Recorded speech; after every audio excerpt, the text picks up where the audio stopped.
Howdy, Aggie land. Welcome to the SEC.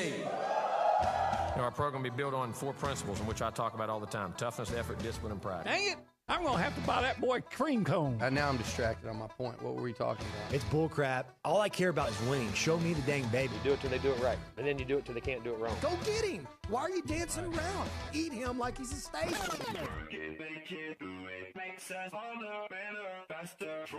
He fits what TexAgs radio is about. He fits into what the listeners are going to want. He's a pro on every level. That's how long I've been on ya. It's Nuño and the crew on TexAgs radio, right here on Sports Radio 1150 AM and 93.7 FM. The Zone. You know how long I've been on ya.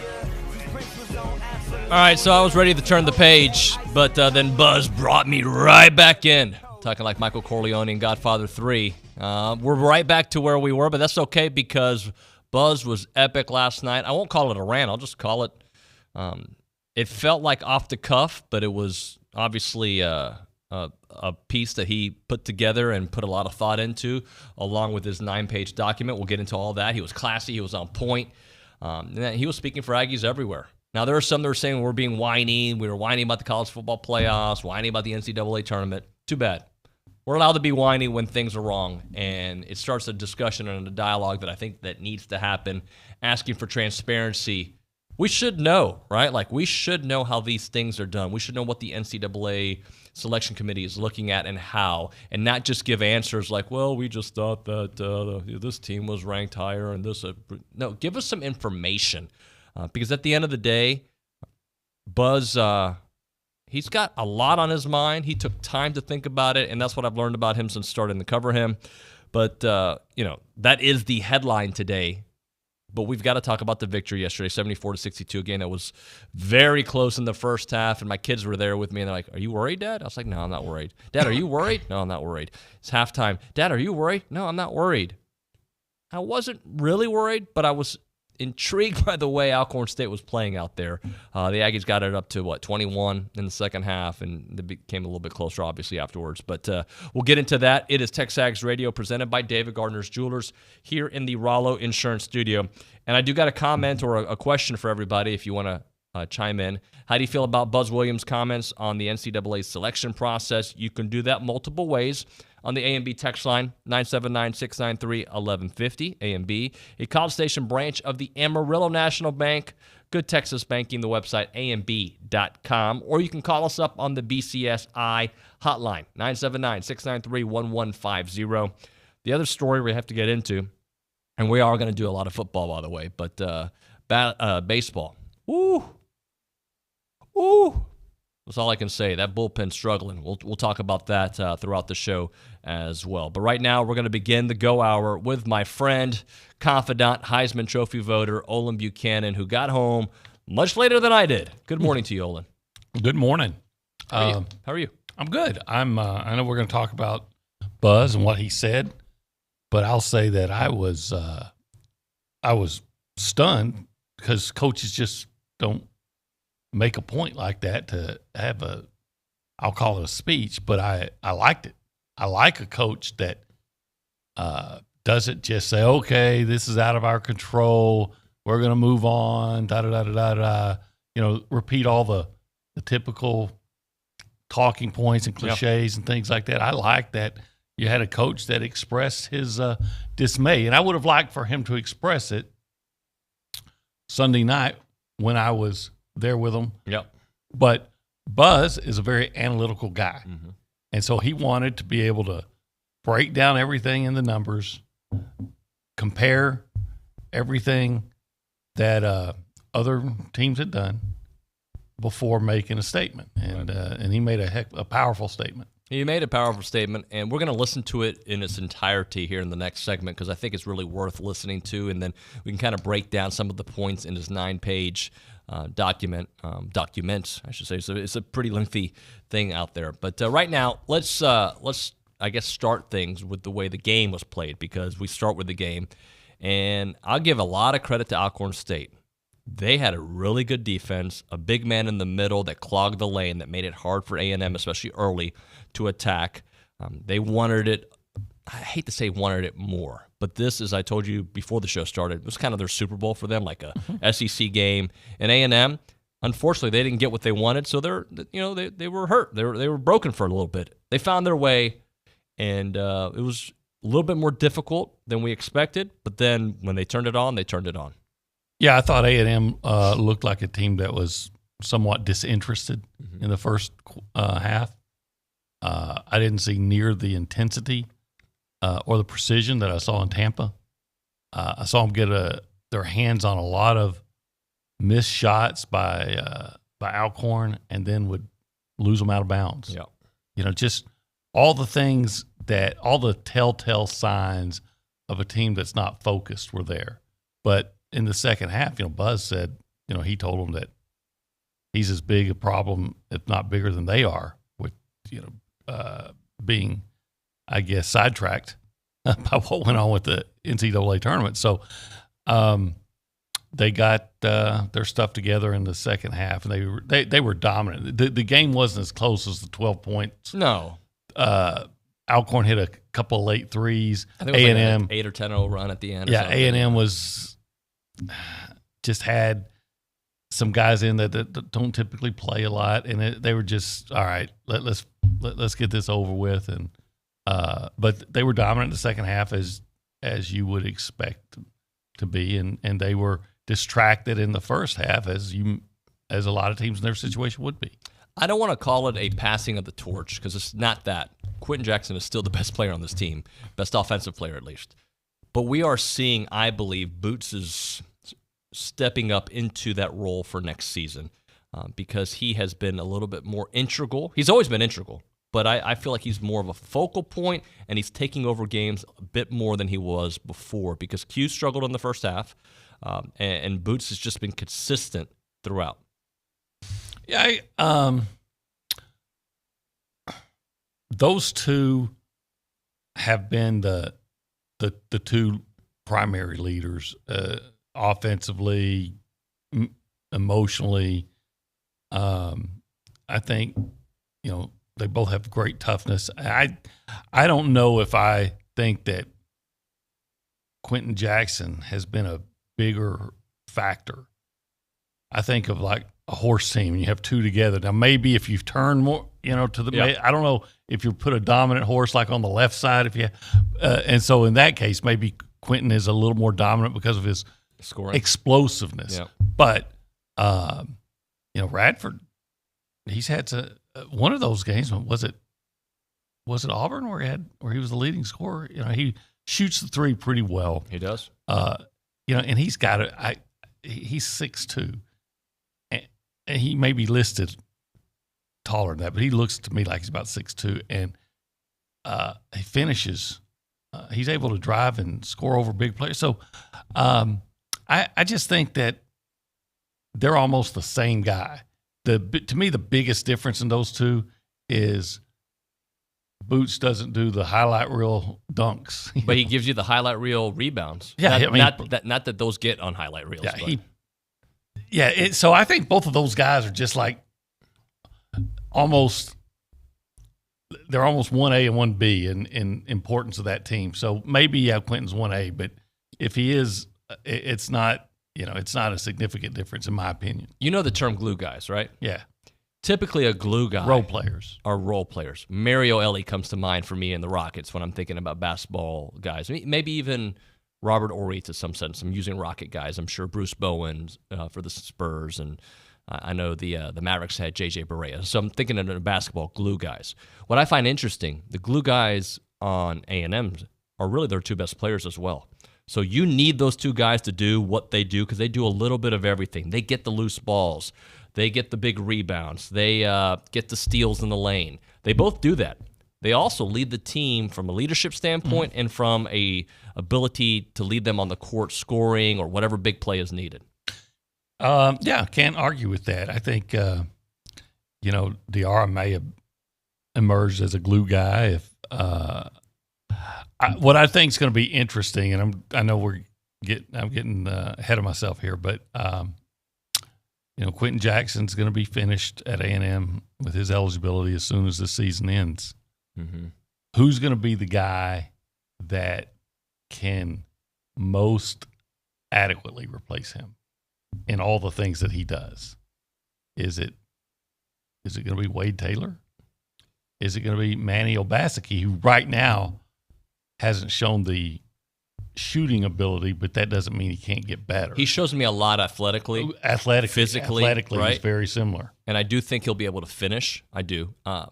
Here's an interesting point that Billy brought up yesterday. So we think about the transfer portal and how it affects football and how it helped A&M and helped A&M basketball and baseball. But it's a two-way street, right? So some of these guys who have developed this year, they could be wanted by other schools. Okay. Conversely, though, the way it helped A&M this past year, getting some of their players, you also have Henry Coleman comes to mind, obviously, and Boots. You also have all these changes in SEC coaches that maybe those guys out there are looking to go elsewhere. So guys at LSU and Florida and Georgia, South Carolina, so on, North Mississippi State, I guess. Yep. Yeah, that's a very good possibility. I think it would seem to me, now what do I know, that I would not anticipate a lot of guys leaving A&M from this team. I think the guys that are more apt to play and play big roles see that. They strike me, guys like Wade, Obaseki, Diarra. This is their school. Yeah, they strike me as being happy here. I could be wrong. I would agree. Let's go around and say hello. Sam Kamen behind the glass this morning. Good morning to you, Sam. How was San Antonio? It was good, got some tacos, got some queso, some home-cooked meals. Not anything too crazy, just a couple days down in San Antonio. San Antonio. What's on your mind this morning? I'm looking at the baseball team, and obviously SEC play starts this weekend with LSU starting the gauntlet of a schedule they've got. Number 6 LSU at LSU in Baton Rouge. They didn't get the dub last night after being tied 2-2 in the 8th, losing 8-2. What are y'all's takes? Obviously, the bullpen has been very hit or miss so far this season. Miss. Not a lot of hits in the a lot of hits for the other way. So they've been hit. I'll say this, Sam. Why don't you, at some point, if not today, in the next week or so, come up with a graphic what the Aggie baseball team's record would be if the game ended all the time entering the 8th inning.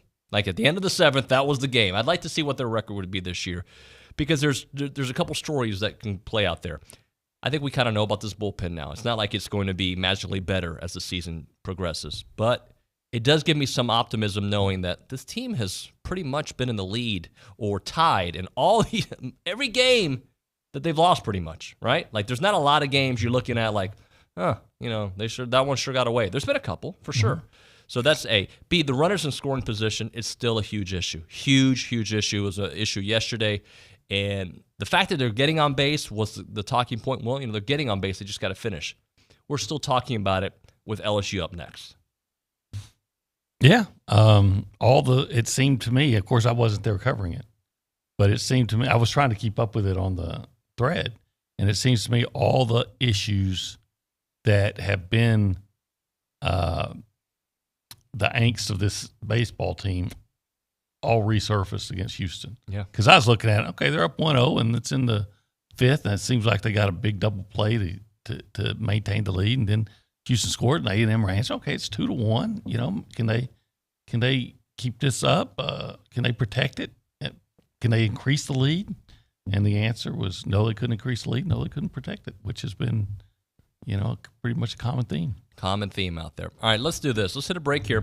When we come back, I want you guys to hear Buzz's comments last night. We're going to play it in its entirety because I think it's very powerful. And then I want Olin and I to kind of go through the document and just some of the points that he makes on there I think are very interesting and worth discussing here on the show. So remember, you can text the show on the A&B text line or call us up on the BCSI hotline. Right now, though, talk about the Association of 40 Years They've been doing it for a long time, over 140 years. Your financial gifts have helped them help others all around the world. You've empowered them to be here, there, and everywhere with scholarships, student assistant programs, Aggie Band, Silver Taps, Rain Day, class reunions, muster, tailgate, traveling Aggies, et cetera, et cetera. They've done it for a long time, and they do it at such a high level.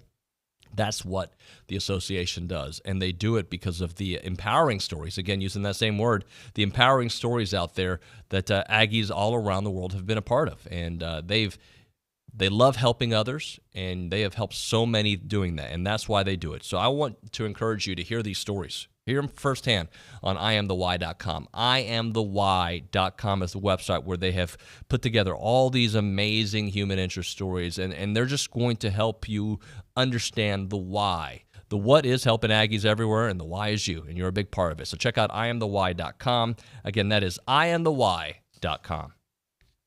I'm Chelsea Reber with your community calendar on the Zone, brought to you by Christine Engler at AggieLoanExpert.com. There's never been a better time for a cash-out refinance. NMLS 1309378, Equal Housing Opportunity. The Brazos County Master Gardener Spring Plant Sale is Saturday, March 26th from 8 to 11 a.m. at the Brazos County Extension Office. Bring your wagon and load up. Join United Way of the Brazos Valley, Lions Pride Sports, and the world's strongest man, Mark Henry, at Fight to Unite on Saturday, March 26th. This week only, get your VIP experience tickets for 50% off. Go online to uwbv.org. The Museum of the American GI invites you to their Living History Weekend, March 26th and 27th. Visit AmericanGIMuseum.org for more information. Help the Brazos Valley Food Bank bring hope to the table. Go online to bvfb.org. That's your community calendar, brought to you by Christine Engler at AggieLoanExpert.com. I'm Chelsea Reber on the Zone. We're here with Jason Rollo of Rollo Insurance. Jason, what makes Rollo unique when dealing with small businesses? Well, we're a business ourselves, and we grew from a notepad to 16 locations. And when you come from the perspective of doing it yourself, I think you understand what business owners face, because we face the same things. Technology needs, dealing with those who are clients, as well as dealing with employees, agents. We understand because we're in the same boat, and that gives us a unique perspective in dealing with people and trying to help them. For more information, go to RolloInsurance.com/TexAgs. If you own construction equipment and need replacement rubber tracks, now's the time to get $200 off your next set of rubber tracks at WPI. Regardless of your machine's make or model, WPI can help. From custom hydraulic hoses, O-rings, and depth to teeth, buckets, and blades is at your local WPI. Visit Jesse James at WPI's new location in Bryan. Hurry in. $200 off rubber tracks in soon. Highway 21 East at Marino Road, or click WPI.com. The flagship station for Aggie Athletics is The Zone. Whenever the Aggies are playing, you can hear them right here at 1150 and 93.7 FM. Thanks to our listeners and our Aggie broadcast sponsors, Schulte Roofing, Prosperity Bank, Hargrove Insurance, and Rudy's Barbecue. Here's a big gig-em to all these sponsors. Listen to Aggie Athletics on The Zone 1150 and 93.7 FM. Want to win $1,000? Go now to zone1150.com. Play now. Zone Madness presented by Aggie Land Green. First place grand champion, $1,000. Enjoy a thick green, weed-free lawn from Aggie Land Green. Proudly serving College Station and Bryan for more than a decade. Play now. Zone Madness presented by Aggie Land Green at zone1150.com. Zone Madness brought to you in part by Wings and More, Dixie Tire, and Gold Star Barber Studio.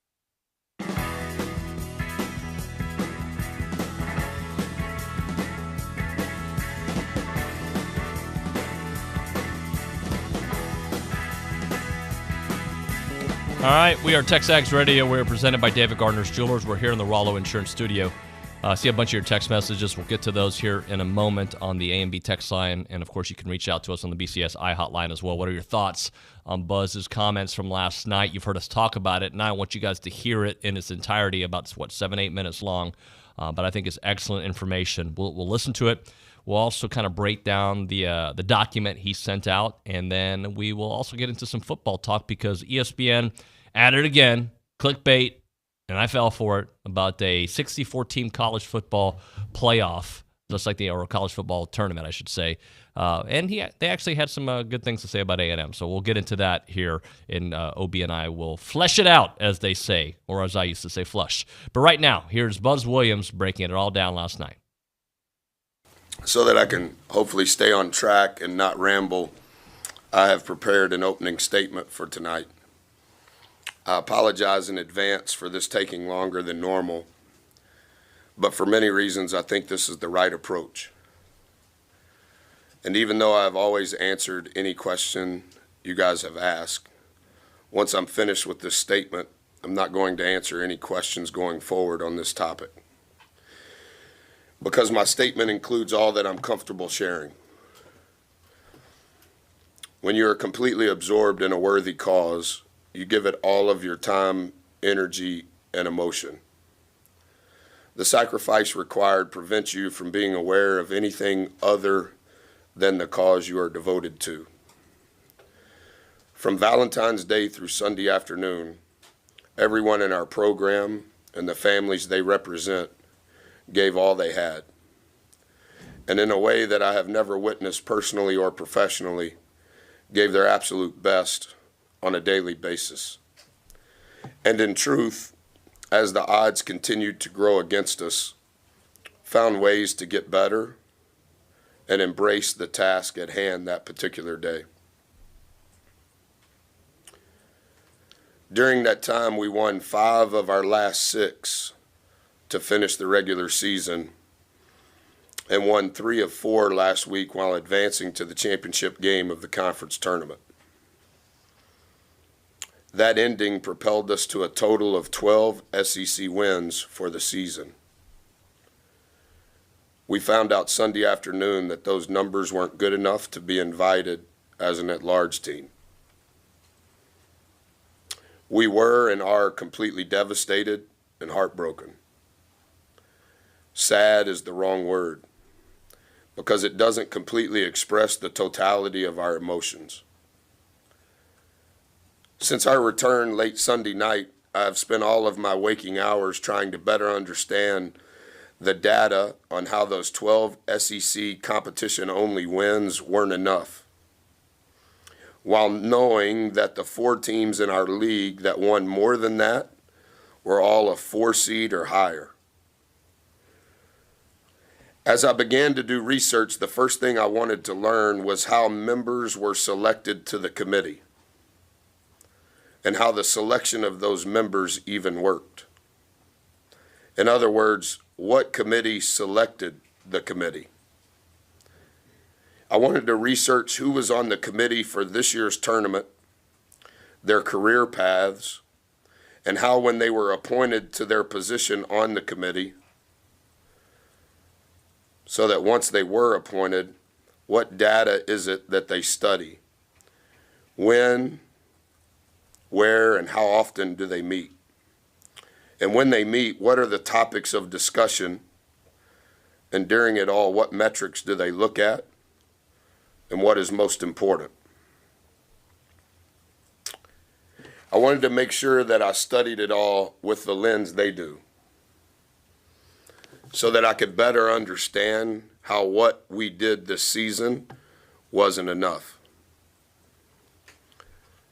I wanted this understanding so I could have an explanation for our players, their parents, and coaches, and be accountable in my relationship with each of them. My phone and TV have been off since we landed late Sunday night, so I'm oblivious to whatever has been said. But similar to how the committee is supposedly sequestered, I wanted to make sure that my research was thorough and I didn't have the opinions of others diluting the information I was gathering.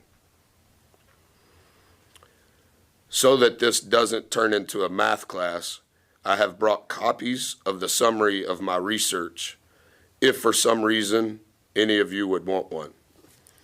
You guys are welcome to this. Without reviewing all of the numbers again, I have made copies so that you guys can see what I studied. After studying all of this nonstop the last 2 days and looking at it from every vantage point, It defies logic that we are not in the NCAA tournament. Despite repeated pleas, I have only been given generalities by those above me, not data-specific evidence on why we weren't invited. Without logical reasoning behind the decision, while knowing I still must explain this to our guys and their families, it has caused me to lose all respect and faith in the system and those that are in it. What has transpired is wrong.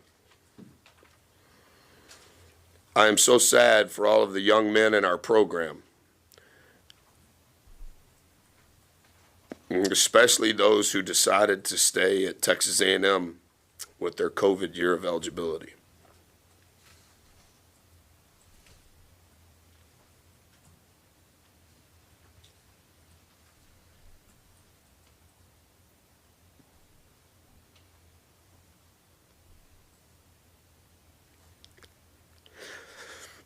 The process is obviously flawed, and it is apparent that there is way more included that is unseen and unknown in the selection of the 36 at-large teams than what the public is made aware of.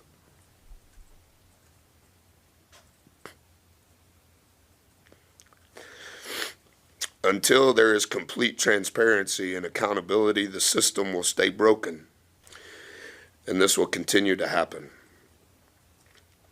Like many other things I have seen with the NCAA in my career, especially during my tenure here, allowing a personal bias to impact the process should not be allowed. Our players and staff earned a right to play in the greatest tournament in the world. And it disgusts me in a way that I can't articulate that the system and the adults in it prohibited that from happening, because several in our program will never have that opportunity again.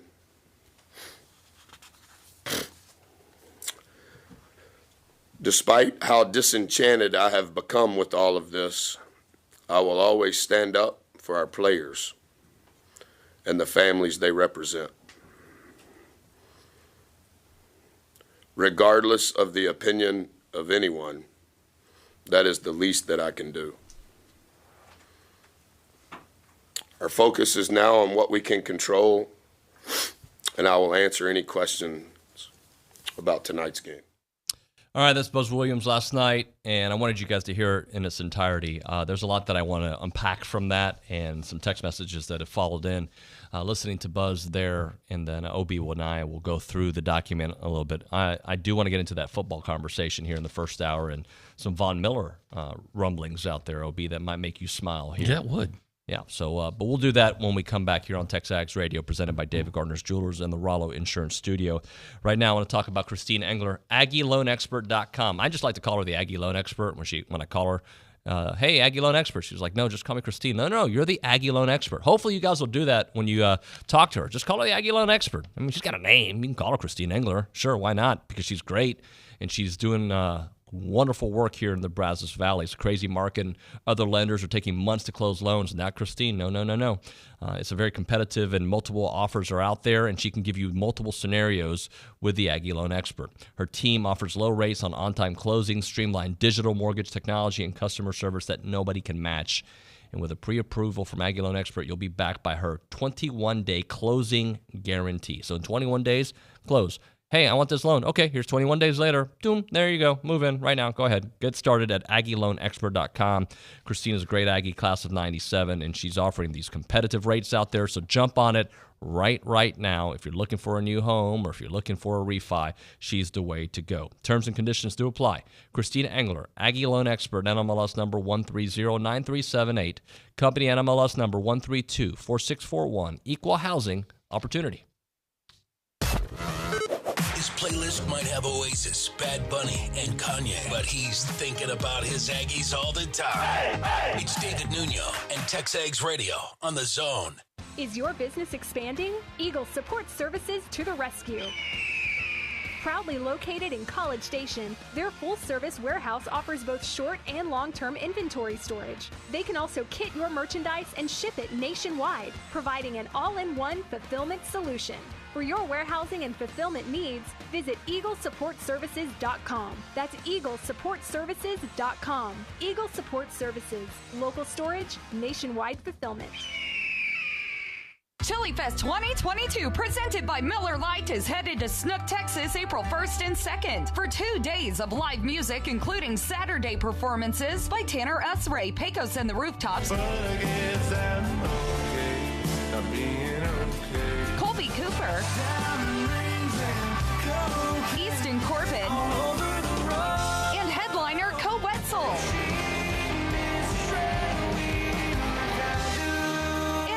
With Joey Greer, Trady Oak Revival, Cody West, Together but alone. Mike Ryan, this is a new song. Flatland Cavalry, I miss College Station, them balls are good to me. And headliner, the Randy Rogers Band. Trying to buy myself a chair. Get tickets now at chilifest.org, plus camping, team information, and more. Chili Fest 2022, presented by Miller Lite. Miller Brewing Company. Great beer, great responsibility. 21 means 21. Morning, Mama. How you feeling? Great, and I'm ready for you today. I'm checking in on you. Morning meditation? Check. Dressed and ready to work out? Check. Check your blood pressure yet? And check. Boom! Great job, Mom. And about those gold earrings? No, ma'am. Now more than ever, it's important that we protect our hearts and the hearts of those we love. Monitor your blood pressure daily and help each other stay motivated. Rally your squad to take the online pledge at releasethepressure.org. Brought to you by the Release the Pressure Coalition and the Ad Council. This is ESPN Radio. The commissioner of the Southeastern Conference, Greg Sankey. Texas and Oklahoma are going to be part of the Southeastern Conference. There have been a lot of accusations about me scheming or conniving to create something. I'll just tell you directly, that's inaccurate. Current Major League or part of the New York Mets organization. He is Trevor May. We are aligned no matter how bad we don't want to be aligned on stuff. We are aligned on that if we like it or not. Joined by Bubba Wallace. We're basically buying it off the internet and getting all the pieces and piecing it together and taking it to the racetrack. So basically like a kit car. Pro Football Hall of Famer Tony Baselli. How does it make you feel knowing that you are now going to be in Canton? It's humbling. It's like unbelievable that my name is going to be there for all time next to the greatest guys who ever played this game. It just hits me. I'm like, holy cow, I'm in the Hall of Fame. ESPN Radio, weeknights and weekends on Sports Radio 1150 AM and 93.7 FM. The Zone.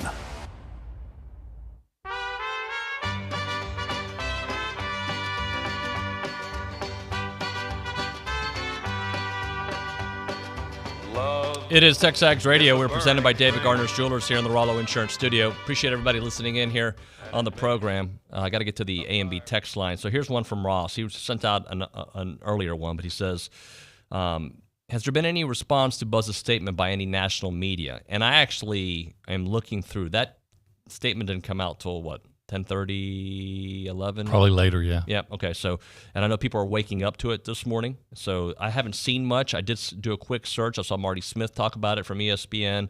But he's been in the news a lot because his red pill statement after the Auburn game or Arkansas game. Probably one. Yeah, one of those. It's been everywhere when he went on ESPN and talked about it. So that's everywhere. When you search Buzz's names on social media channels, that comes up quite a bit, but he's getting a lot of support there on social media. Marty Smith, probably the biggest name who backed him up, and a couple of others out there as well. Justin Hokanson, who covers Auburn, says he's exactly right about the transparency. So he is getting love out there, OB.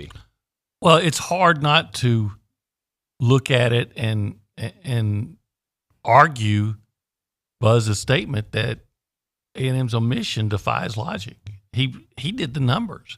And I heard, I probably shouldn't say this because I didn't see it, but I heard that I can't think of his name, the guy who was the committee chair, the guy who was I think he's the Southland Conference commissioner, was that why didn't A&M get in? And he said, well, they didn't beat Tennessee. Well, the question then should have been, well, why wasn't beating Arkansas and Auburn and even Alabama just a few weeks ago enough?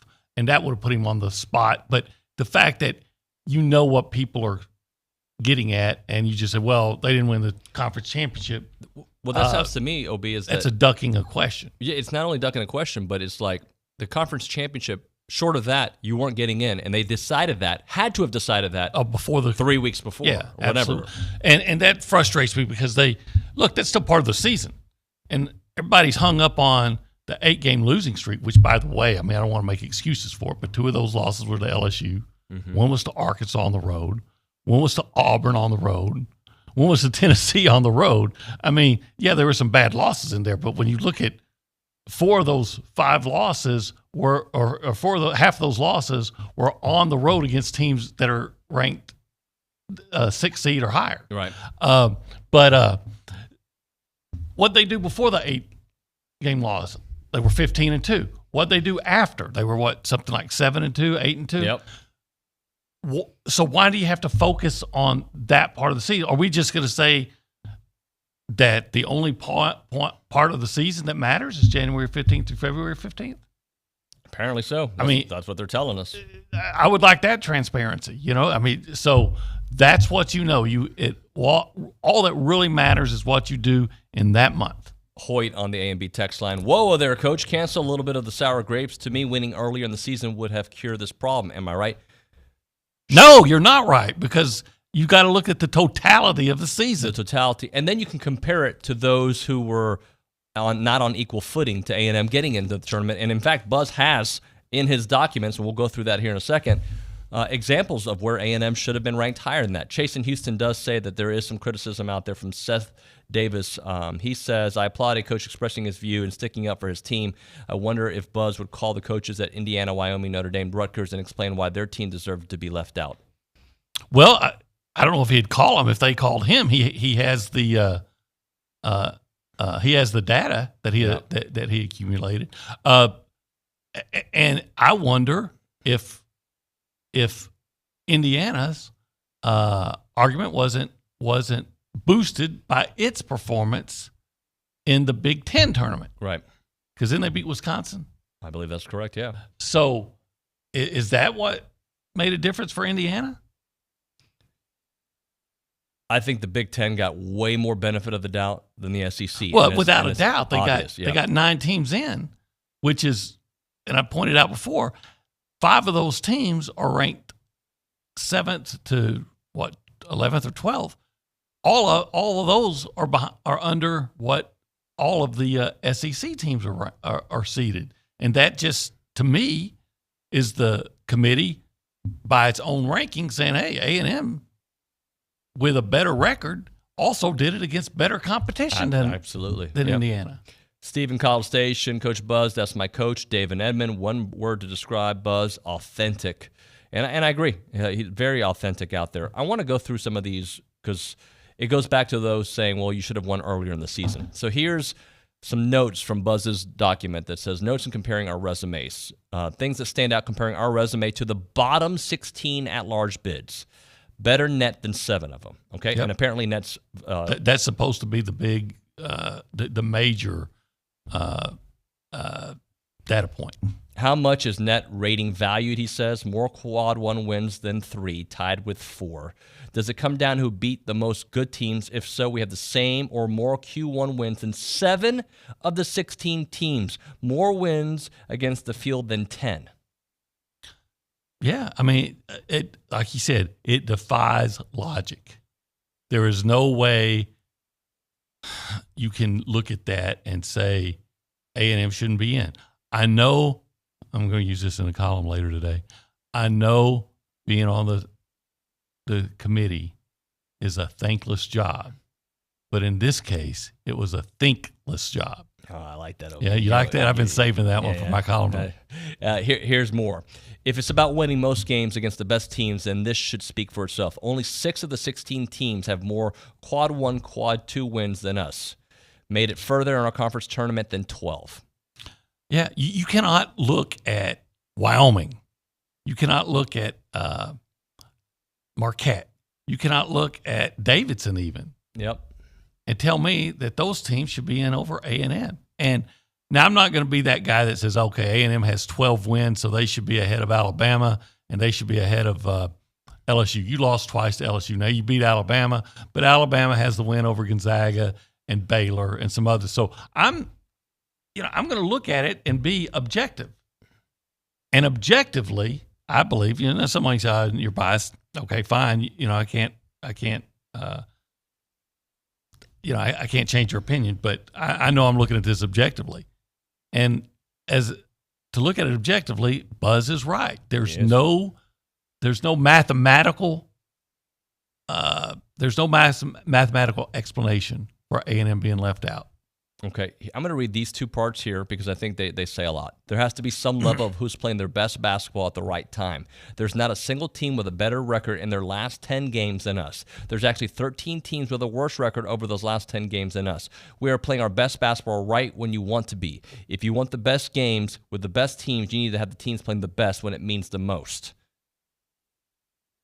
And that used to be. That used to matter. Yeah, it used to matter. And then they said, well, maybe that's unfair for certain teams. Well, then it's unfair to point to one point of the season and not the entire season. Because what they're saying is we're not going to point to one point of the season, right? We are not going to focus on one point of the season that's at the end of it. We're going to focus on one point of the season in the middle.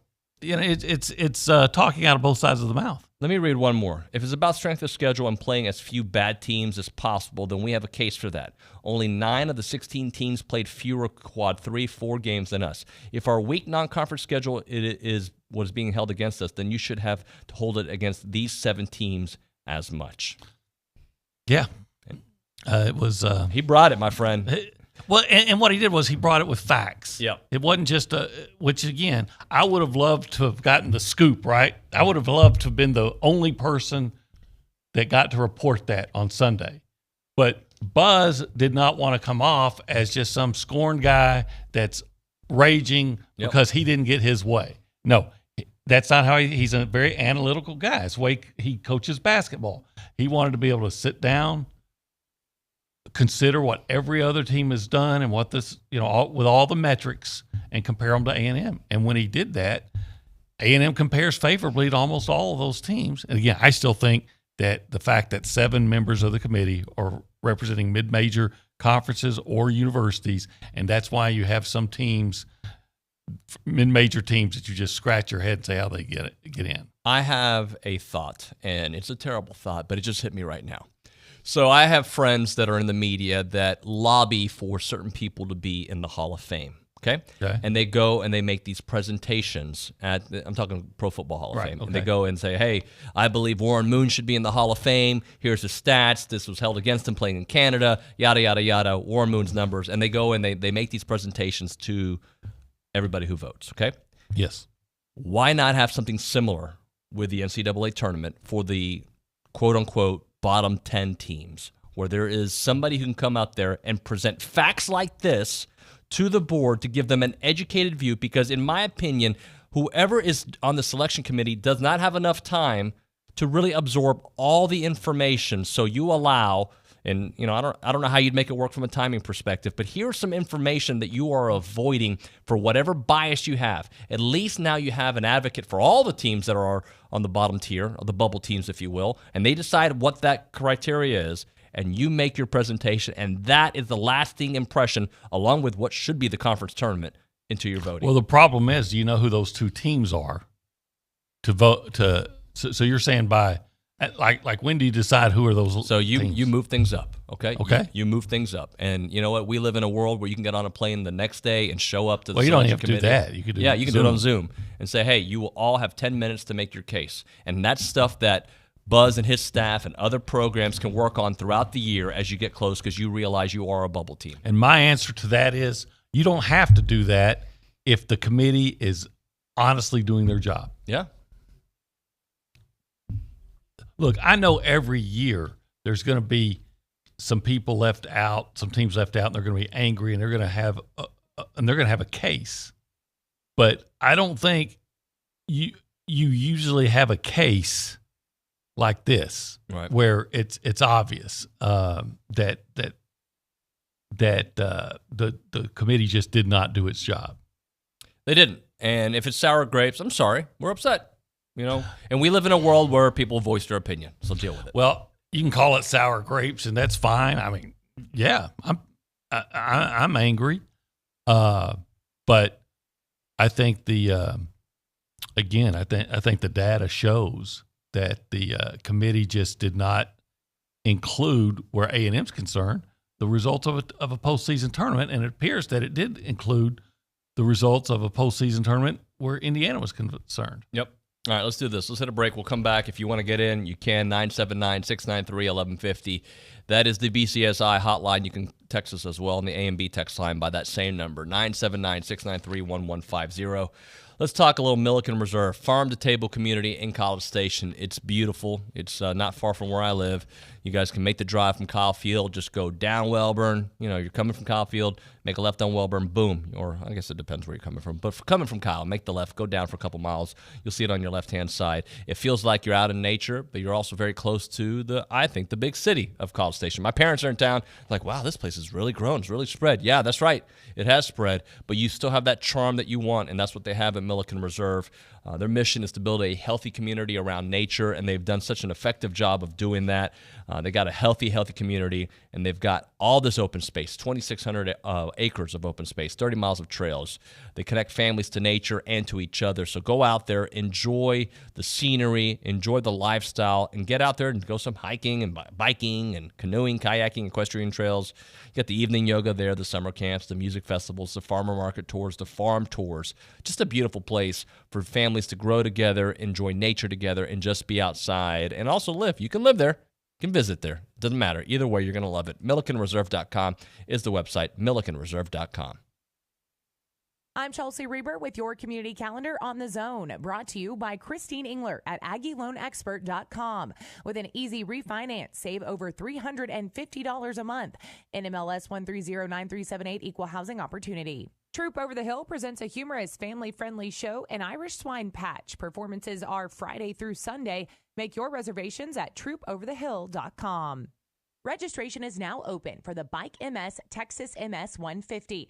The two-day race starts April 30th and ends at Kyle Field. Register at bikemstexas150.org and use code Aggie25 for 25% off your registration fee. The Salvation Army in Bryan College Station has received a generous donation to set up an educational scholarship. Find out more about the Bauer Family Estate Scholarship and apply online at SalvationArmyBCS.com. That's your community calendar, brought to you by Christine Engler at AggieLoanExpert.com. I'm Chelsea Reber on The Zone. Our publications reach every corner of the Brazos Valley, and we want to partner with you in sharing your message with the community. You may recognize a few of our Bryan Broadcasting publications. Best of the Brazos Valley. Brazos Life, the annual manual. Welcome home, Brazos Valley. Brazos Family. Brazos Wellness. Brazos Valley Bride. Peace, Brazos Christian Life. With the combined power of 7 magazine titles, 11 radio stations, and digital solutions, Bryan Broadcasting Publications can help you be heard. Call 979-695-9595 to learn more. So, how are the kids? Well, Emily made the honor roll. Oh, good for her. Yeah, we're really proud of her. Tyler, on the other hand, though. What's going on? He's been moody lately, just feeling down and not like himself. Oh, we've been there. Nick was struggling last spring. He was so anxious and stressed. Really?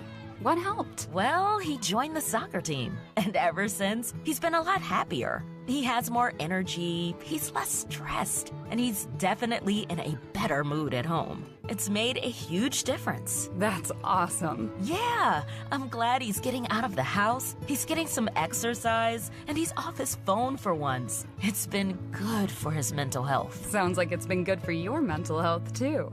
Participating in Texas high school sports improves students' physical and mental health. Encourage your son or daughter to get involved. This message presented by the UIL and the Texas High School Athletic Directors Association.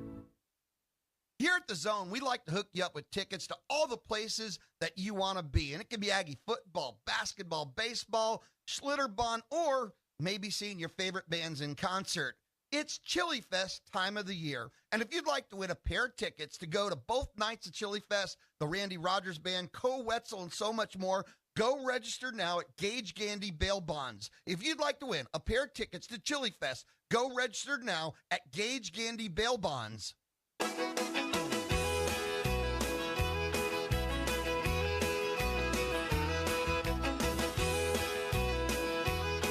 All right, it's been loaded. It's been fun. Go hour is going to go extended, by the way, because I want to talk some football with OB, so we'll do that in the next segment. It's TexAgs Radio, presented by David Gardner's Jewelers, here in the Rollo Insurance Studio. Let's see. We've got Tyler in San Diego listening to the show on the BCSI hotline. Tyler, welcome to TexAgs Radio. Good morning to you. Hi, Tyler. Hey, good morning, guys. Thanks for taking my call. One of the things that Buzz said last night that is very, I think, telling in his statement, he used the words, especially here. We kid and joke about BAS and battered Aggie syndrome, but we need to stop doing that because there is a bias going on. I'm sorry, it's there. I shouldn't say I'm sorry. It's there. It's clear. There's too many people that are investing way too much money for Texas A&M University to have athletic success. For these people to not give us the same recognition that they're giving other institutions. There's a bias there. It's clear, and I applaud Buzz for saying that. That he's been involved with college athletics for a long time, and he's talking about the NCAA, and he said the word, especially here. So anyway, I just wanted to point that out. Appreciate you, Tyler. Thanks so much for listening there. OB, let's kind of talk about that because I don't remember, especially here, but I believe him. I don't think there's a bias in that there's a group of conspiracy against A&M. I don't buy that. But something's not right, and I don't know how to explain it. Well, A&M, I've said it before, is not a blue blood. It's not a big-time brand at this point, especially in basketball. Indiana has a better history. Notre Dame has a better history. But Marquette has a better history. But see, that's the committee's job, is to focus on what happens this year and not be swayed by that. And I think they were. I don't know that, people like to say that the A&M, the Aggies are paranoid. I don't know that that's true. I think they're angry, and I think they have a right to be angry. And when you get snubbed like this after what they did in Tampa, and that comes on the heels of being left out of the college football playoff just a year or so ago, you can say that there's no bias, but you look at that and say, well, then explain this. And twice it was Notre Dame, the biggest brand of all. The team you beat. And the team you beat. And I want to be clear. I don't necessarily want to take people out to put A&M in. I just think A&M needs to be in, and they need to figure out who shouldn't be in. I'm not saying take out Notre Dame, because I haven't investigated their entire, how it compares to 60 other teams or whatever, right? But A&M deserves to be in. A&M deserves to be in ahead of Notre Dame. They deserve to be in ahead of Indiana, Marquette, Michigan, Memphis, Wyoming. The list goes on and on. The list goes on. But you know what they can do? They can go win the NIT. Yeah, and then maybe, hopefully, this becomes a driving force next season. I do think, and I've said it before, and I really believe it, that A&M in a lot of sports is on the verge of just breaking out and being a national powerhouse. And when your diesel truck or construction equipment needs DEF, WPI has the best price in town. Only $8.50 for 2.5 gallons. Regardless of your machine's make or model, WPI can help. From custom hydraulic hoses, O-rings to teeth, buckets and blades. Any part, filter, fluid, battery, or lighting is at your local WPI. Visit Jesse James at WPI's new location in Bryan, Highway 21 east at Marina Road, or click WPI.com. At a time when misinformation is all too common on social media, we take great pride in bringing you the news that matters, that impacts your family, news you can trust. Local broadcast journalists bring you the facts, covering the stories breaking in our community and across the globe. Text radio to 52886 and let Congress know you depend on local journalism. This message furnished by the National Association of Broadcasters. Like us on Facebook at Zone 1150. Follow us on Twitter at Zone 1150. Get connected now. With the Zone 1150 AM and 93.7 FM. This is KZNE College Station, Bryan.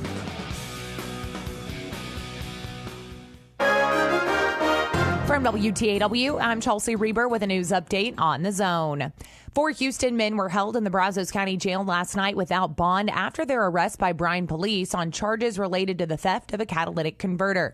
According to BPD tweets, an observant citizen saw multiple people take the converter on Austin's Colony Parkway. Officers responded in time to see the suspect's vehicle leave. That led to a traffic stop and officers finding the converter and tools for removing the device. The 17, 18, and 25-year-old men were charged with engaging in organized criminal activity, unlawful possession or use of a criminal instrument, and felony theft. You might have spring break plans this week, but if you don't, College Station's water resource coordinator has an idea for you. Or you can take the whole week off and just fix leaks around your house. Oh, okay. So all right. That would fix work. a leak week. I mean, who wants to go to the beach? Stay home and fix leaks. Fix a leak week. Yeah. Jennifer Nation says household leaks annually waste 1 trillion gallons nationwide, which is enough water to supply 11 million homes. Find a post about Fix a Leak Week online at blog.cstx.gov. A recent tour of Bryan ISD's Career and Technical Education Center has led to a new endowment for the facility. Bryan City Councilman Bobby Gutierrez reported at last week's meeting the involvement of 4 local companies and a 501c3 organization called Cars for Careers. The Hesters of Caldwell Country are going to donate 1 car every 60 days. Everything is going to the CT campus. This first sale raised $10,000. We've already got 3 more cars dedicated to this project. Gutierrez says matching funds have also been contributed. Texas teachers will now have more say on the TEA's Teacher Retention Task Force. The Texas Education Agency has now decided to add a couple dozen teachers to the task force to better understand why so many of them are leaving the profession. Teachers are citing professional disrespect, heavy workloads, and shrinking paychecks as the reason they may quit. I'm Chelsea Reber on The Zone. Question. Would you pick a chain barbecue place over a hometown joint? Do you root for East Coast universities instead of the local team? Nah, then why choose a big Wall Street bank? A&B started in 1892. 5 generations later, we're still owned and operated by the same Texas family.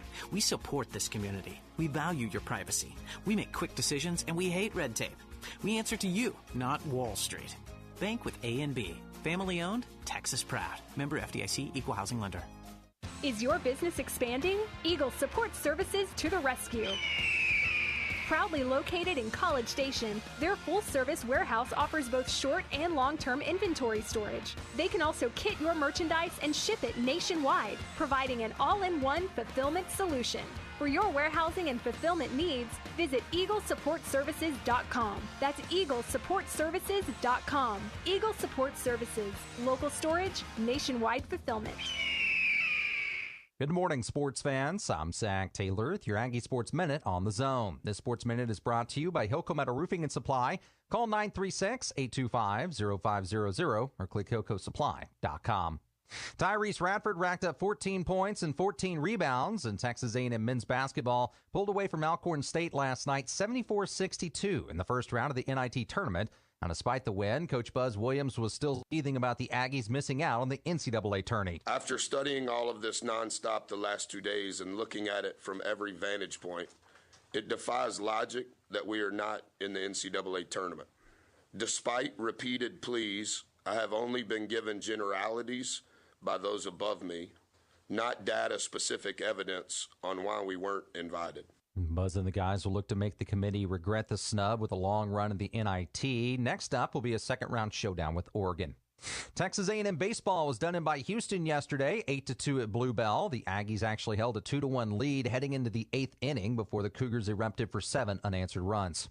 On the softball diamond, the Maroon and White had no problem with Sam Houston State 6-2. Trinity Cannon went 2 for 3 at the plate with a homer and 4 RBI. And Aggie men's golf won the 37th annual Louisiana Classics yesterday with a school record score of 47 under. Senior Sam Bennett won the individual title, breaking the tournament record by 5 strokes. And that's been your Aggie Sports Minute, brought to you by Hilco Metal Roofing and Supply On The Zone, I'm Zach Taylor. You can listen to Aggie football, basketball, and baseball on your Amazon Dot or Echo. Step 1, say, Alexa, enable Zone 1150 skill. Step 2, anytime you want to hear fighting Texas Aggie football, Texas A&M women's basketball, or Aggie baseball, all you have to do is say, Alexa, play Zone 1150. It's that simple to listen to your favorite A&M teams that play on the Zone with your Amazon Dot or Echo. Make sure to say one time, Alexa, enable Zone 1150 skill. Then say, Alexa, play Zone 1150.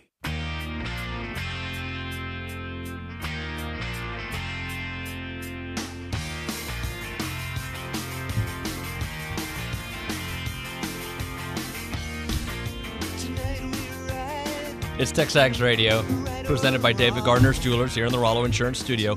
We call it the Extended Go Hour because I wanted to talk some football with OB here. If you want to be a part of the conversation, you can text us on the A&B text line. 979-693-1150 is the number, or you can call us up on the BCSI hotline, 979-693-1150. A lot of text messages coming in about the Buzz comments, and we'll get back to it. I will read one more here from Ms. Mack in Houston. I'm good with his comments.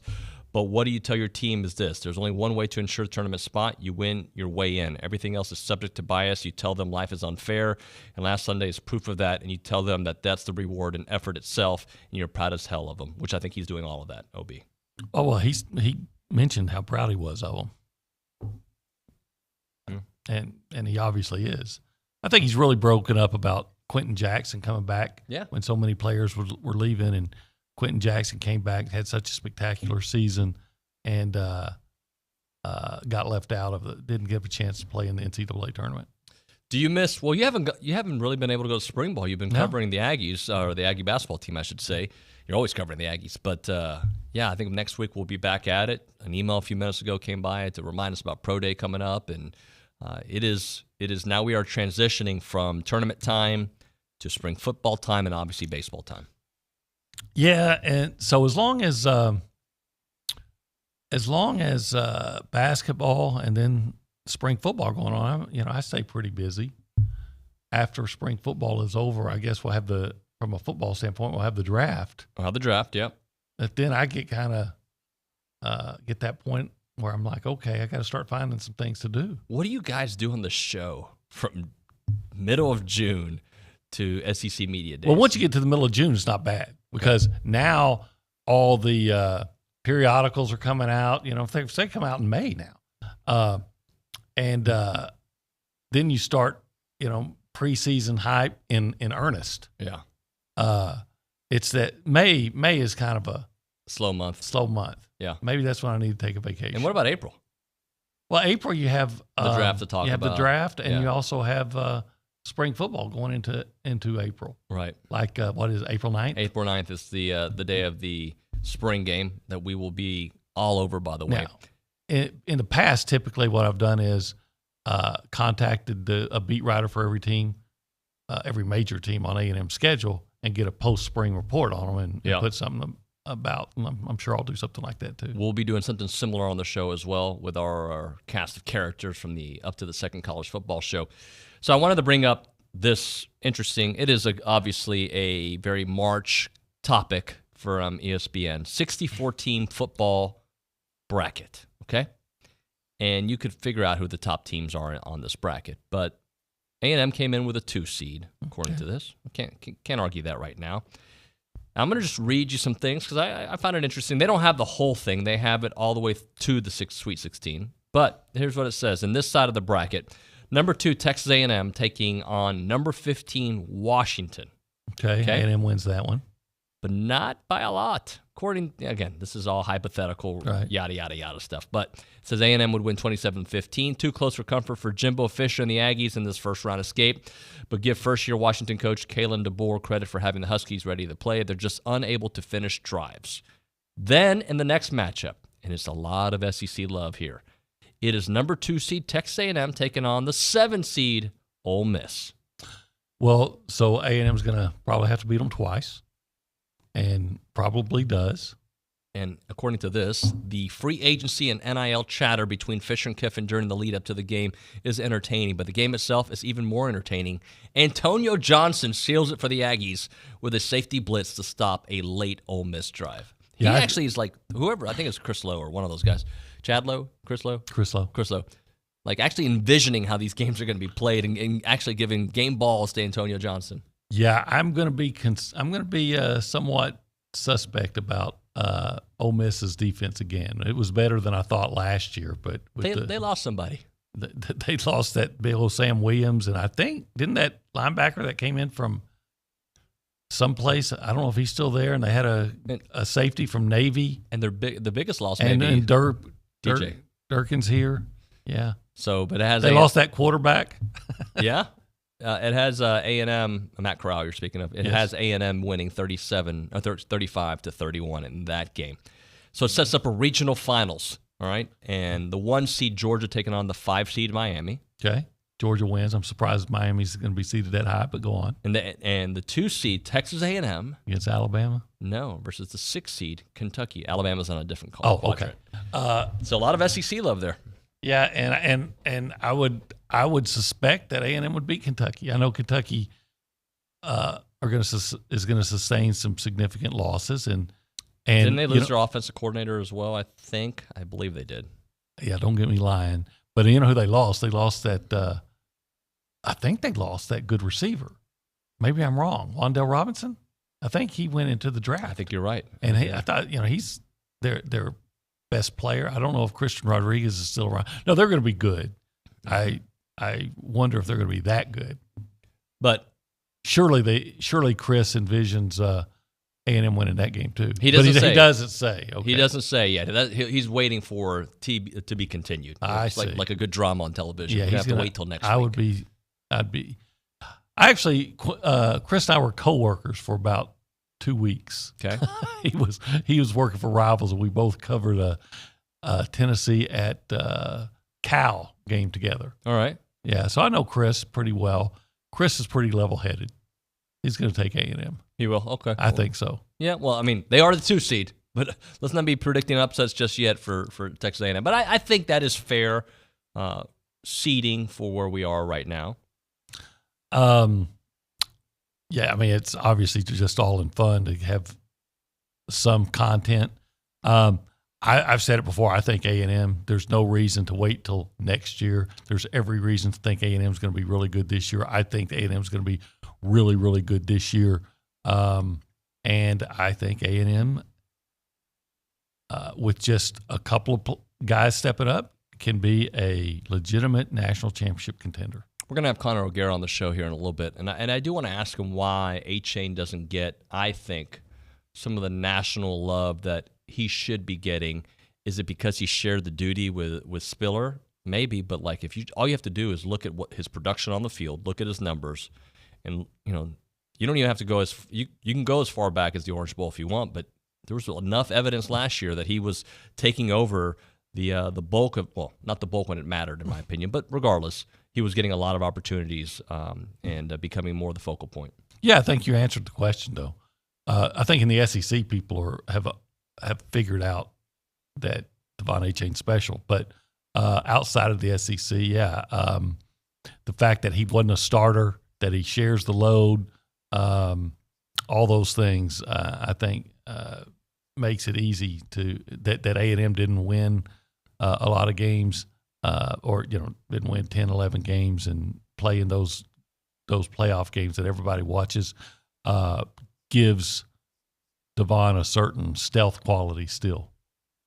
But I wouldn't worry about that too much, because if you'll go back and look at the last maybe 10 Heisman Trophy years, I would bet 7 or 8 of guys that came out of nowhere that weren't considered major contenders entering the season. And even last year, Bryce Young ends up winning it, but Kenneth Walker kind of came out of nowhere. Yeah. I mean, he was at Wake Forest. Nobody was talking about him then. Gets to Michigan State, and it takes maybe half the season for people to really realize how good he was.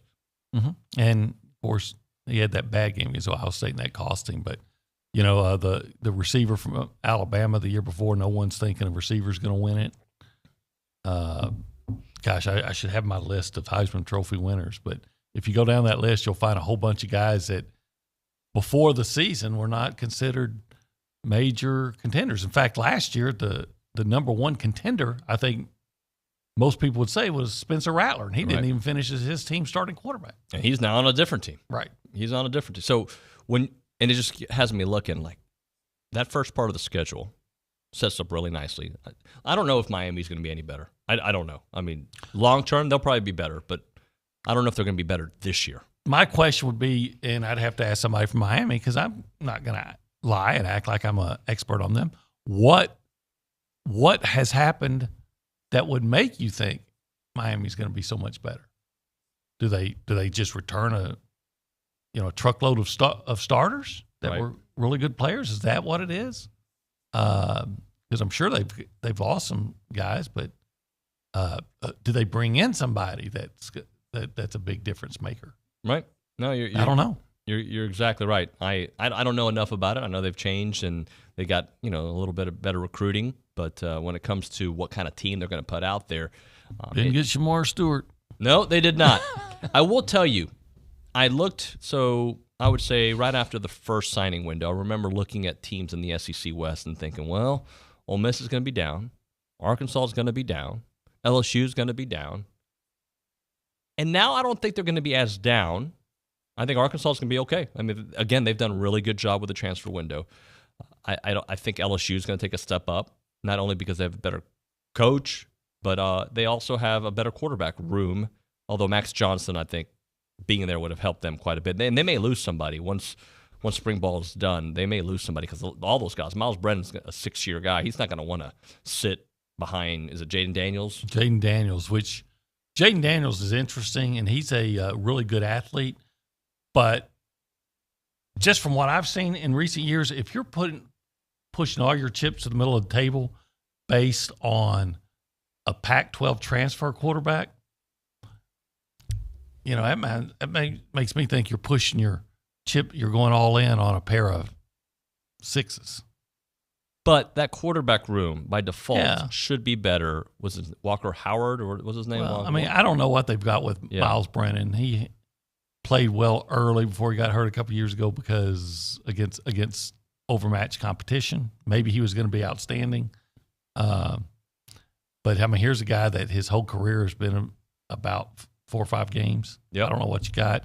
Jaden Daniels, again, a really good athlete, but I don't know how good overall he really is. Sure. He's going to have to learn in the league as well. And there's one thing about as KJ Costello and the kid at Georgia, JT Daniels, maybe the problem is if you have initials instead of a name. But as they learned, once you leave the Pac-12 and come into the SEC, it becomes a little bit more difficult. It does. It does become more difficult. So when I look at these teams, there's a lot of TBDs. And there's a TBD with A&M as well because there are a lot of changes. But Arkansas, I don't know. Ole Miss, I think they've rebounded nicely with the transfer portal. I don't know. Mississippi State, to me, is pretty much the same team. And I think A&M is better than that. But you look at the SEC West, Auburn, they'll probably be what they were last year and maybe not as good going into the season. Auburn really had a nice run until the last month where they completely fell off, which happens to teams that aren't that good. But I look at the SEC West, I still think A&M and Alabama are the top tier, and I'm intrigued, not in a good way, but I'm watching what's happening at Arkansas. I think you now respect Arkansas. For years you didn't, but you do now. Sam has done a good job up there, Sam Pittman. But you do respect them. But I still think they've got to prove that this is that they haven't peaked.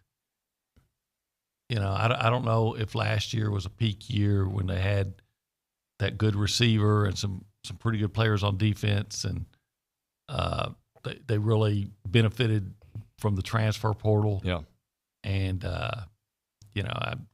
I'm just not saying that they're going to be that team that loses to North Texas and those teams of that ilk, Western Kentucky. They're no longer our Kansas. There's Arkansas again. But if that game was played today, I'd still put my money on A&M. I think A&M last year made their tithe to the football gods. Where okay, here's your 10%, your 1 time and 10. I've paid it. Now time to go get it. Now let's start it again.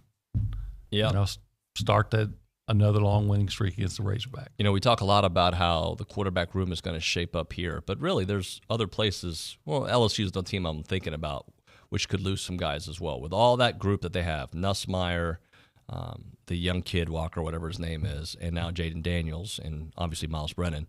One of those guys is going to leave. If you felt really good about the guys you had, why do you bring in Jaden Daniels? Do you really think he's that great that he's going to make you that much better? He might be. But again, you're going all in on a Pac-12 transfer. I read something from your old colleague, Matt Hayes, on Saturday Down South that says that's how Brian Kelly likes to operate. Okay. He likes to operate with competition in the quarterback room and make people feel uncomfortable. Right. And that's what he's trying to do there at LSU. And I don't want to say theoretically Jimbo's doing the same thing. I think what Jimbo's doing is learning from last year. You need to have as many capable quarterbacks ready to go because your season can change. Oh, well, he knew that. He knew that from his last year at Florida State. Yeah. But I would be really interested to see what happens to Miles Brennan if Jaden Daniels is named the starting quarterback like in mid to early August. I wonder if Miles Brennan, and he may be content, but I wonder if he'd say, all right, where can I go and play? Yeah. I'm going to show up at Nicholls State. Yeah, I don't know. Those guys in their last year, they want to play, and they're going to find a place to go play. Especially if I've been trying to play my whole career and I'm behind Burrow, and then I get hurt. Now you're bringing in a guy from Arizona State. OB, I appreciate you, sir. I enjoyed it. Thank you, sir. All right, if you guys want to be a part of the conversation, I see a lot of your text messages. You can be part of the show by just texting that A&B text line, 979-693-1150. The BCSI hotline is open for an open segment coming up next here on TexAgs Radio. I do want to talk about Chance McClain with Heritage Films, yourheritagefilm.com. They make documentary films, and I'm going to tell you, the documentary films that they make are just those kind that you can cherish. He's done so many films on Aggies, not that many Longhorns, not that many LSU grads, but I'll tell you what, when he does a story, he does it right, and Aggies care about their history. He does so many good things, not only for the community, just for people in general, just a creative guy. But when he tells your story, you're going to be like, this is awesome. It's not a handy cam. This is amazing equipment, right? I'm talking about amazing equipment and an amazing documentary that you're going to watch and like thinking, I'm watching like a Hollywood documentary. This is phenomenal. He'll capture the stories that you share with your grandkids and their grandkids and stories that they've never heard or seen before. That's what he's so good at, is capturing those moments in life with the pictures and the video to back it all up. And he'll do it, and it takes about 8 to 10 weeks to get done, but he does such amazing work. The website is yourheritagefilm.com, yourheritagefilm.com, 713-893-8341, 713-893-8341. I'm Chelsea Reber with your community calendar on the Zone, brought to you by Christine Engler at AggieLoanExpert.com.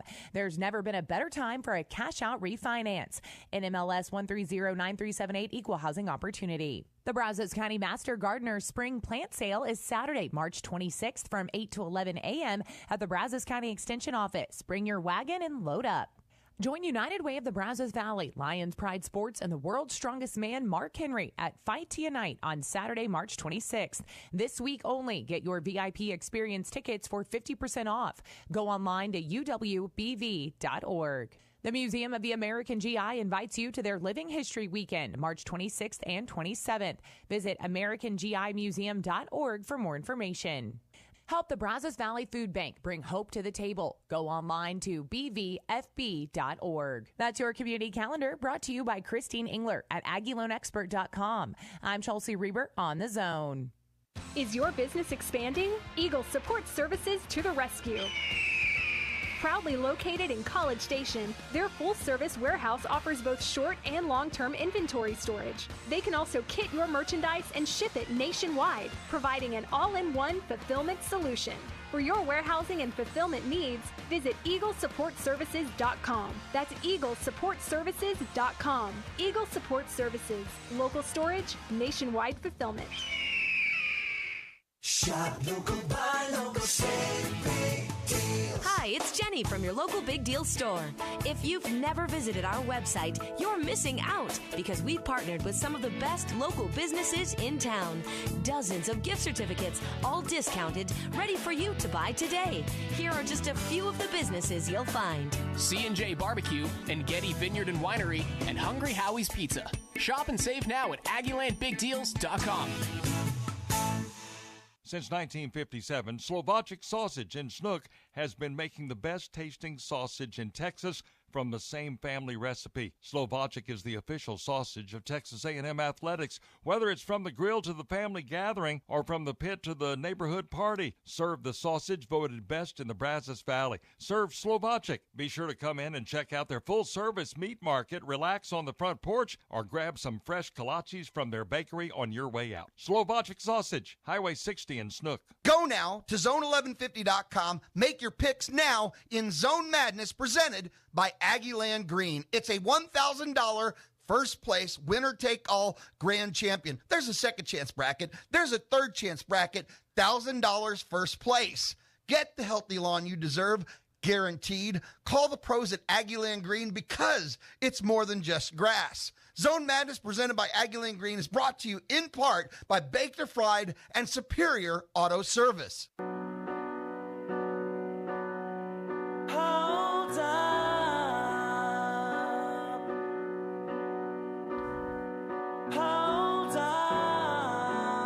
Welcome back in, TexAgs Radio, presented by David Gardner's Jewelers here in the Rollo Insurance Studio. Looking at your text messages here on the AMB text line, the BCSI hotline is open as well. Want to read this tweet that came in from TextBet21 that says, talking about Buzz Williams' comments earlier from last night, I should say.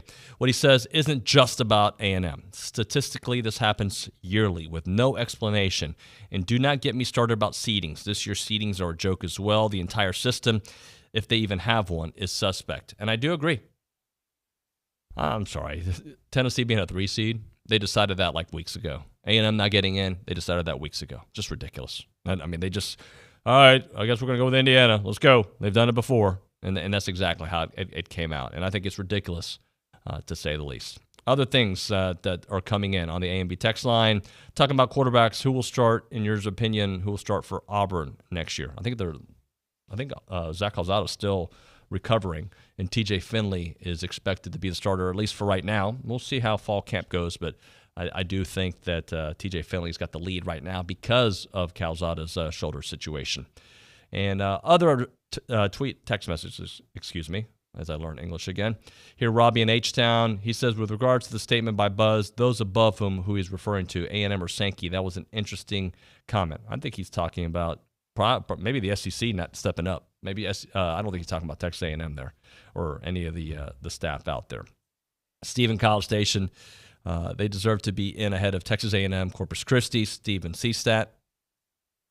Again, I struggle with taking teams out without knowing the entire body of work. I just know A&M deserves to be in, and to me, the easy one to point at is Notre Dame because of the victory, the head-to-head. But does Notre Dame have a claim in it? Sure, they do, but A&M was screwed in all that. And I will tell you this, and I wanted to talk to OB about this, but I'll do it solo. I think we are very fortunate, very blessed to have some of the coaches we have here leading our programs who are not scared to say what is on their mind. Obviously, you can look at Jimbo. Throughout the LSU process, throughout the NIL stuff that has come out, how Jimbo just says things that we all want to hear. He verbalizes it, right? And it just comes off the cuff, and it's just so poignant and so well thought out. Buzz as well, in a different way. Buzz took his time to really analyze the information, come up with a document, and break it all down. Those are reasons that I believe that, and Schloss is going to when he comes on this show, how transparent and how honest he is about where the team is. Those are just a few. There's a lot over there across the street that are doing amazing work. But we are very fortunate to have these coaches that say exactly what we want to hear. Do not apologize for it. Look, A&M has come under fire over the last 12, 14 months. You can go longer than that. And the way our coaches have handled it, I know it's easy to point at opposing schools for whatever decisions that they make and make fun of it. I guarantee you every fan base in the country would be down for what Buzz did if it was for their school or what Jimbo has done. We're very fortunate to do that and to have that here at this university with men who have the highest integrity and just coach their butts off. Props to them for really the jobs that they've done and the futures of those programs, without a doubt. All right, when we come back on the show, we're going to talk to my buddy Connor O'Gara, Saturday Down South. A lot to get into with him. Want to ask him about Buzz and the whole NCAA thing, but he's a football guy, so we'll talk about spring ball all over the place.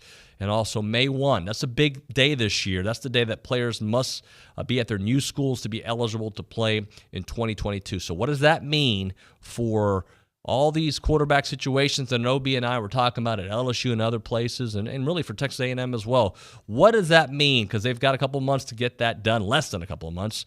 Got about 6 weeks to get that all done. We'll have all that and more here on TexAgs Radio, presented by David Gardner's Jewelers. But right now, Caldwell Country Chevrolet, Highway 21 in Caldwell, online, Caldwell Country Chevrolet. They've got the deals, they've got the prices, they've got the good people out there. And the bottom line is, when you go to Caldwell Country Chevrolet, you're not going to feel like you're being sold to. You're not going to feel like you're being lied to. You're not going to get bad customer. You're going to get amazing customer service. You're going to get a great deal. And you're going to have a situation where you can compare it to other car places you've gone to. This is a fact. You can do that. And you're going to be like, wow, that was a different experience. I really like what I got there. Some of you are listening in Houston, Dallas, Austin, wherever you may be, and you look around that area. I get it. Just go to CaldwellCountryChevrolet.com. Check out all the stuff that they have on that site right now. I think you're going to be very impressed. And if you are able to make it to the Brazos Valley, stop by Caldwell Country Chevrolet. 15-minute drive by the Caldwell. Short conversation away. But you're going to see the difference when you step on the lot and you do business with Zach and the fellows there at Caldwell Country Chevrolet. Highway 21 in Caldwell. Online, CaldwellCountryChevrolet.com. We once had Olin do push-ups on air for good radio. Go figure. Are you ready? Let's begin. TexAgs Radio with David Nuño. Weekdays on The Zone.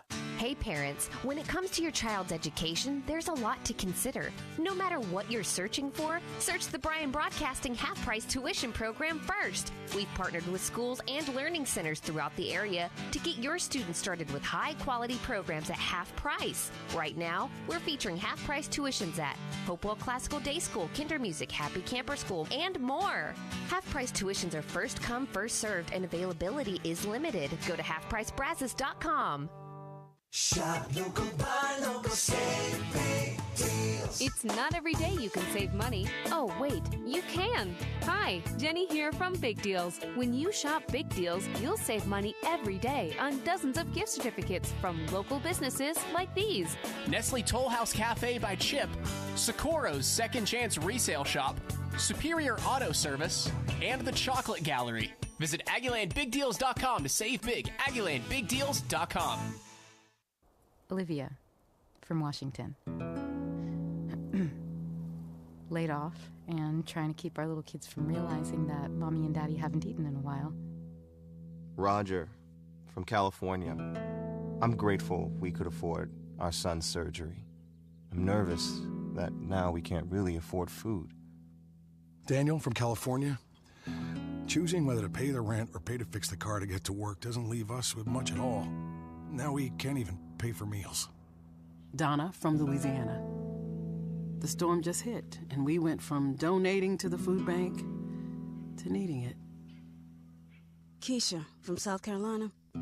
I've been skipping meals so my 2 kids can eat, but filling up on water doesn't really work. Hunger is a story we can end. End it at feedingamerica.org. Brought to you by Feeding America and the Ad Council. The flagship station for Aggie Athletics is The Zone.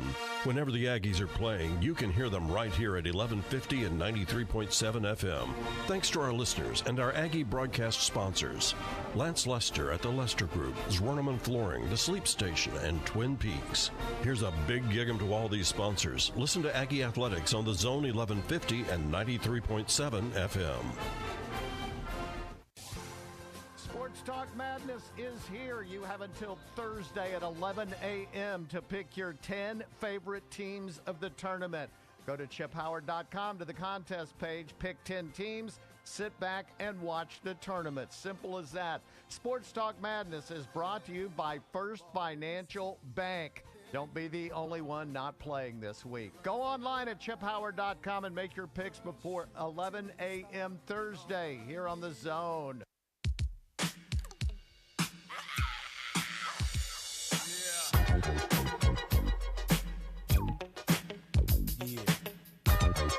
Welcome back in, TexAgs Radio, presented by David Gardner's Jewelers here in the Rollo Insurance Studio. A lot to get into with my buddy Connor O'Gara from Saturday Down South on the BCSI hotline. Good morning, man. How you doing?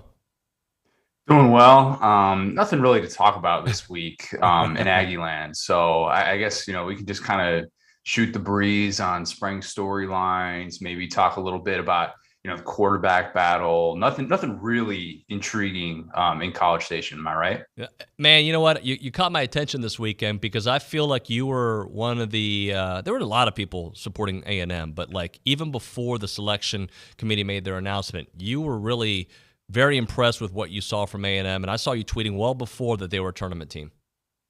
Look, we need to have fluid mindsets with this process. And about 2 weeks before the SEC tournament, maybe even less than that, I did a column on a historic feat that is on the table for every SEC team with NCAA tournament hopes. I didn't include A&M.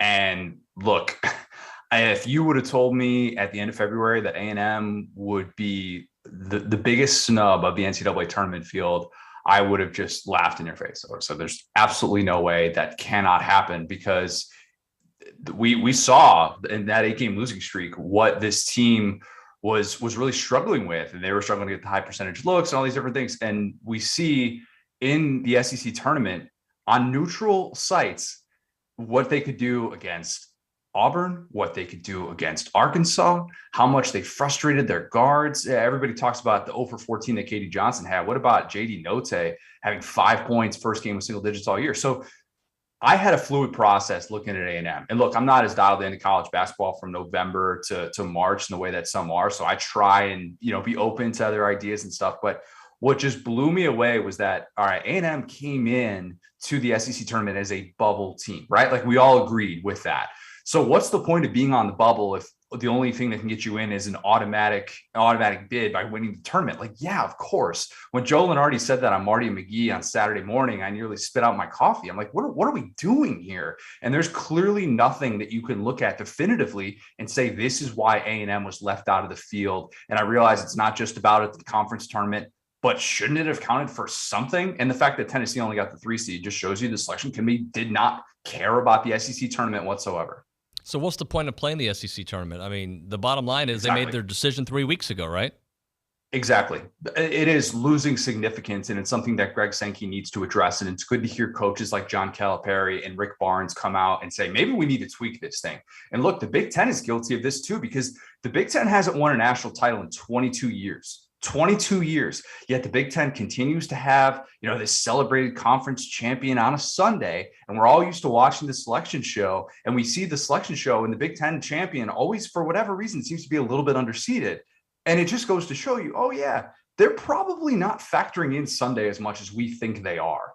Right? Like if these games are played on Saturday, I'm not saying that's an end all be all, but you have to look at ways to try and help yourself in the best possible way. The SEC hasn't had a national champion in 10 years. The Big Ten hasn't had one in 22 years. Let's think about a better way to go about this, because clearly this tournament is not being valued in the way that it should be. And despite the fact that all of us are watching this thinking, wow, this is really good basketball. It's really picked up in the last 5-6 years since Bruce Pearl came to the conference, since Rick Barnes came to the conference. But clearly not everyone is seeing that for the SEC. So what can we do to make this tournament feel like it is significant and feel like there aren't teams like A&M who are left on the outside looking in on Selection Sunday? All right, so the big news was last night, Buzz Williams' comments. He was able to analyze, come up with a document, and I don't know if you got a chance to look at it or hear his comments, but they were spot on. Just how do you think that's being received around the country? I think there are some who are looking at it as whiny coach.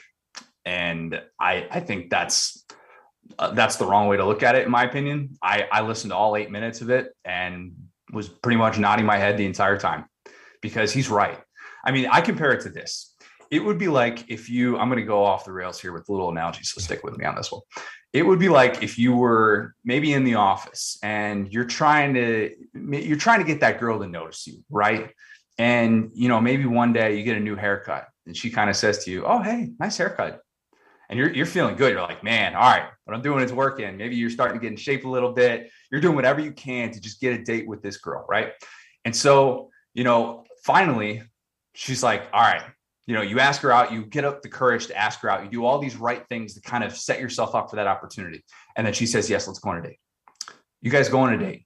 You pull out all the stops. I mean, you've got, the roses at the door. You've got the nice dinner. You've got, you handle everything perfectly. You're listening the entire time. You're not doing that thing on the date where you're just waiting for her to finish so that you can jump in and talk. You do everything right. You do everything.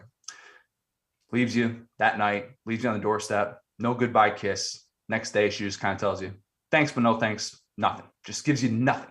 No reason as to why you didn't get that second date, what went wrong. You're going through it in your head. You're trying to figure out, what did I do wrong? And you don't have an answer.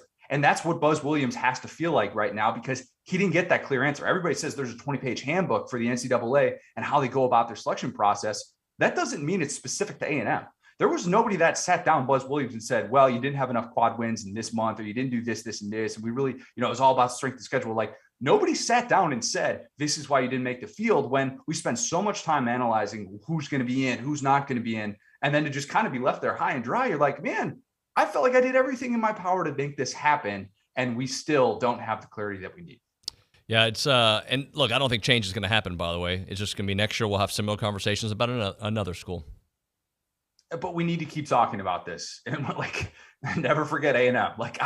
For real though, and maybe this will shine some light on the process, and maybe this will at least get the ball rolling to have a more transparent process of, this is why this didn't happen, and this is why we need to be more, understanding of all these metrics. If we're going to go off all these metrics, and if net is going to be so important, if people are going to be looking at Ken Pom, which, look, I've read Ken Pom this past week more than I have probably in the last year combined. If we're going to be going off of all these different things, all right, then let's have a process. Let's sit down, let's have a conversation, and let's show what's being valued here. Why is this, the deal breaker there? Because it's not even head to head. Think about if we were having this conversation with college football, and A&M's got the head to head with Notre Dame. And yeah, it happened a while ago, but the same thing, people who are saying, well, you can't just go off the conference tournament. All right, well, then let's go. What happened, a while ago when they played each other and A&M won that game. So I think it's just kind of comical. And I think we need, I think that we need some tweaks to the process, at least about how it's communicated. Yes,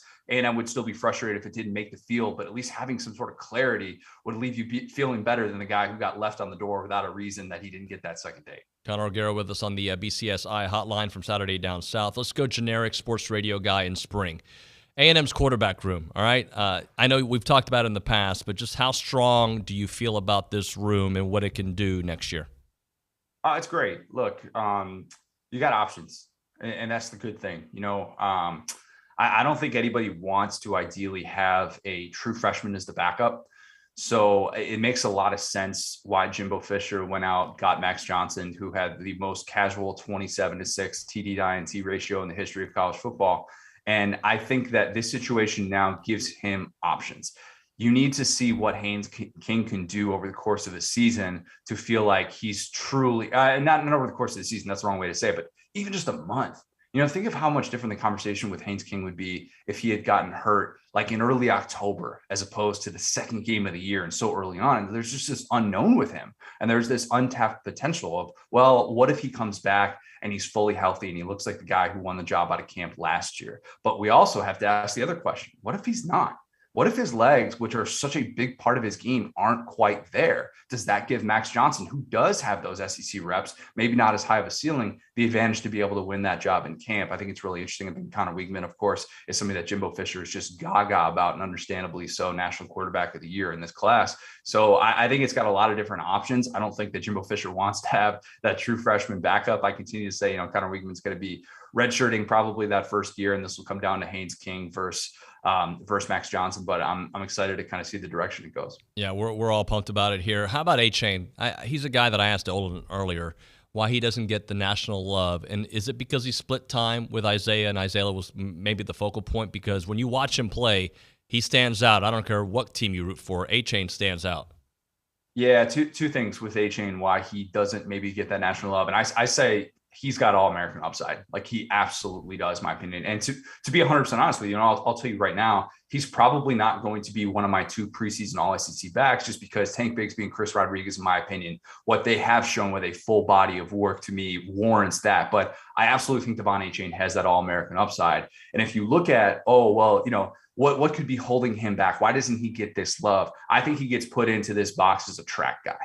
He is way more than a track guy. If you've seen the way that he runs through contact, the vision that he has, that to me does not scream track guy. Yeah, he's got the breakaway speed. He can make it pay. We saw the kick return against Alabama. We saw what that dude could do in the open field. Everybody goes back to the Orange Bowl play that he had against UNC, his big kind of coming out moment. But I think that he has the ability with a full workload, which I think he's going to get in Jimbo Fisher's offense. Like, I really think that we're looking at a guy who's going to be getting between 15 to 20 touches per game. He's not going to get, necessarily Travion Williams level of work, but there's absolutely a path for him to have a 1,500 yard season. If you kind of do some of the math, you look at some of the yards per carry, even if he just maintains the yards per carry that he had last year, and he can have a season like that. And we've seen, I think 2 backs in the SEC in the last 5 or 6 years who have reached that number, both of which have gotten All-American numbers, the more recent one being Tyler Beatty. So I think that Devon A-Chain is somebody who's going to be so exciting, and I can't wait for people that get into more of the,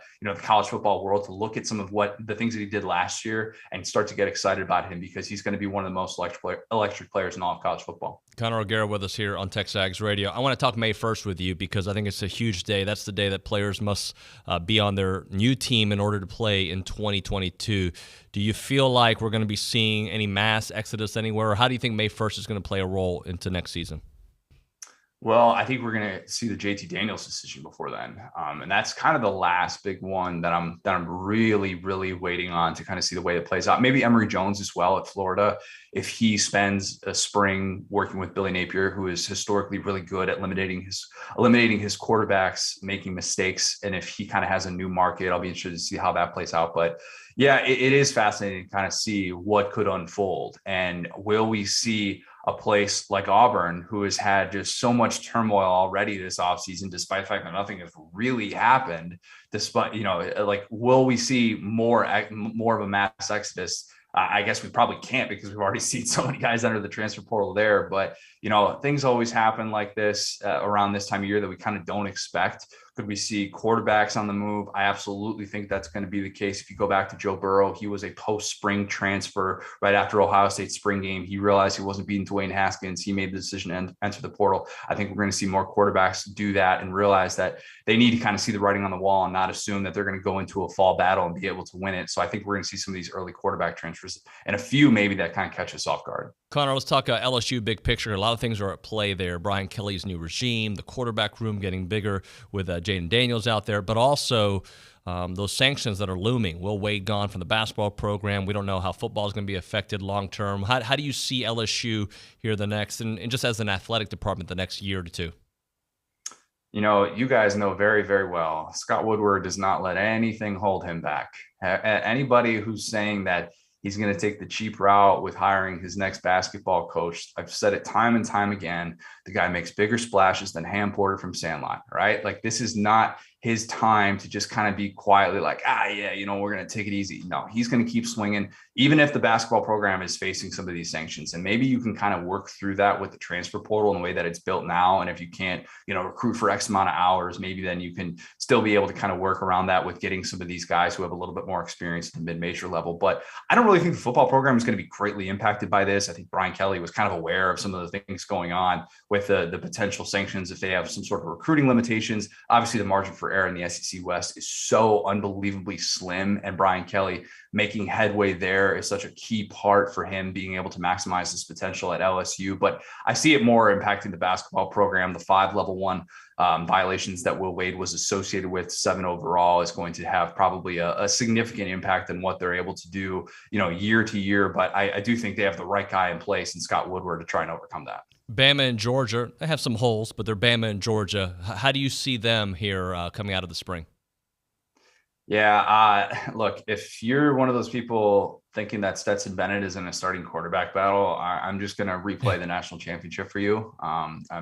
Stetson Bennett has won that job, and Georgia has a lot of turnover, and it's a defense that's going to have a new face, but still has Nolan Smith in the middle of it. So, we're not going to see Brock Bowers this spring, a guy who was hurt, but was just such a revelation last year. I'm really interested to see what happens with Eric Gilbert, who's back with the team now. Maybe he gets a little bit more run. I know he's playing wide receiver technically, but with Darnell Washington out for the spring as well, that's a storyline worth following. And then, Alabama, can they avoid the catastrophic injury? Because I think Alabama has potential to be the second number one overall unanimously in AP poll history in the preseason.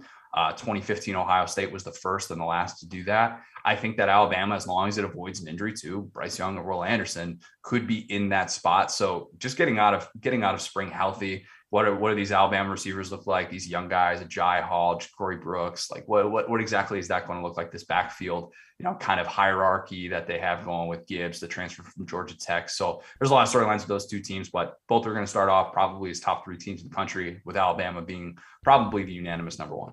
You filled out your bracket yet? I did. My wife filled it out before me, which is kind of weird. I was like, interesting move.